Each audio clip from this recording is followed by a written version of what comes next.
शिक्षा एवं मुद्रण तथा लेखन सामग्री मंत्री रोहित ठाकुर ने शनिवार को उपमंडल सदर बिलासपुर के अंतर्गत राजकीय वरिष्ठ माध्यमिक पाठशाला पंचगाई में 1 करोड़ रुपए की लागत से बनने वाले परीक्षा भवन का शिलान्यास किया। इस अवसर पर उन्होंने विद्यालय के वार्षिक पारितोषिक वितरण समारोह में मुख्य अतिथि के रूप में मेधावी विद्यार्थियों को सम्मानित किया। शिक्षा मंत्री ने कहा कि प्रदेश सरकार गुणवत्तापूर्ण, समावेशी और रोजगार उन्मुखी शिक्षा व्यवस्था विकसित करने के लिए प्रतिबद्ध है। उन्होंने बताया कि आगामी वित्त वर्ष में राज्य सरकार कुल बजट का लगभग 17% शिक्षा क्षेत्र पर खर्च करेगी, जिस पर 10,000 करोड़ रुपए से अधिक की राशि व्यय की जाएगी। रोहित ठाकुर ने कहा कि राष्ट्रीय शिक्षा नीति के अनुरूप पहली कक्षा से अंग्रेजी माध्यम लागू किया गया है और सरकारी स्कूलों में प्री प्राइमरी कक्षाएं शुरू की गई हैं। शिक्षकों की कमी दूर करने के लिए 8,000 शिक्षकों की नियुक्तियां की जा रही हैं। इसके साथ ही 130 सरकारी स्कूलों में सीबीएसई पाठ्यक्रम लागू करने का निर्णय लिया गया है। उन्होंने राजकीय वरिष्ठ माध्यमिक विद्यालय पंचगाई को आगामी चरण में सीबीएसई स्कूल ऑफ एक्सीलेंस में शामिल करने तथा स्कूल की बाउंड्री वॉल निर्माण के लिए 10 लाख रुपए देने की घोषणा की।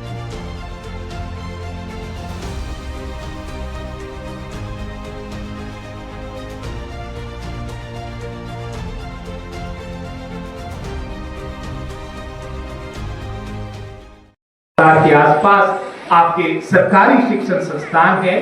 इन 3 वर्षों के दौरान लगभग 5,000 के आसपास इन सरकारी संस्थानों को गोद लिया गया है और इसके भी बड़े सकारात्मक परिणाम आपको देखने को मिलेंगे।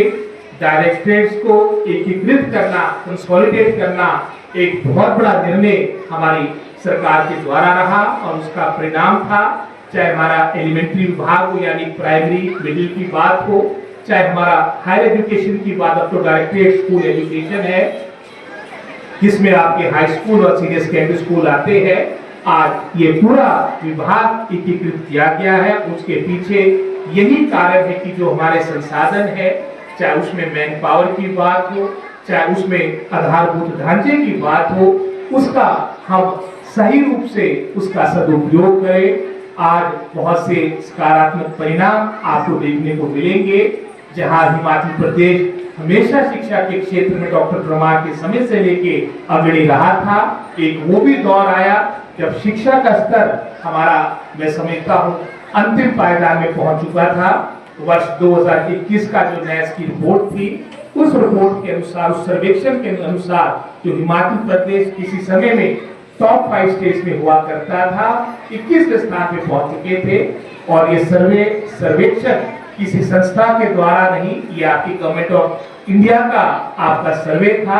हमारी सरकार ने 3 वर्ष में जो फैसले लिए, आज नैस में पुनः अगर आप हिमाचल प्रदेश की बात करेंगे, मात्र 28 राज्यों की बात करेंगे, तब हमारी रैंकिंग 5वीं नहीं, नंबर 3rd पे यानी तीसरे स्थान पे हिमाचल प्रदेश आया है। और अगर उसमें हम यूनियन टेरिटरीज को इंक्लूड करते हैं, सम्मिलित करते हैं, उदाहरण के तौर पे चंडीगढ़ की बात आती है, चंडीगढ़ और हिमाचल प्रदेश की तुलना नहीं की जा सकती क्योंकि हमारा पहाड़ी क्षेत्र आपका फैला हुआ क्षेत्र है। अगर यूनियन टेरिटरीज को भी हमारे साथ जोड़ा जाता है तब 36 में से हमारा जो रैंक है वो 5वां है। तो एक काफी बड़ी उपलब्धि इन, मैं समझता हूँ, 3 वर्षों में वर्तमान सरकार ने ली है। ऐसे निर्णय लिए गए। अपने हमारे यहाँ पर प्रिंसिपल साहब बैठे हैं, डिप्टी डायरेक्टर्स यहाँ पर बैठे हैं। प्रिंसिपल्स की प्रमोशन एक तरह से 2016 के उपरांत हुई नहीं थी। जितनी भी आपको ये कार्यभार दिया जा रहा था वो प्लेसमेंट के आधार पर दिया जा रहा था। जहाँ हमने प्रथम चरण में 2016 से लेके 2023 तक लगभग कोई 2000 प्रिंसिपल्स जो आपके लगे थे उस दौर में, उनकी सर्विसेज को रेगुलराइज किया, जिसकी संख्या 2000 के आसपास बनती है। और वर्तमान में पिछले महीने ही आज तक का रिकॉर्ड है, 800 प्रिंसिपल्स को हमने प्रमोट किया है। और मार्च के महीने में जैसा आपका नया शैक्षिक सत्र आपका प्रारंभ होगा, ये 800 प्रिंसिपल्स भिन्न भिन्न जगहों में जाकर अपनी सेवाएं देंगे।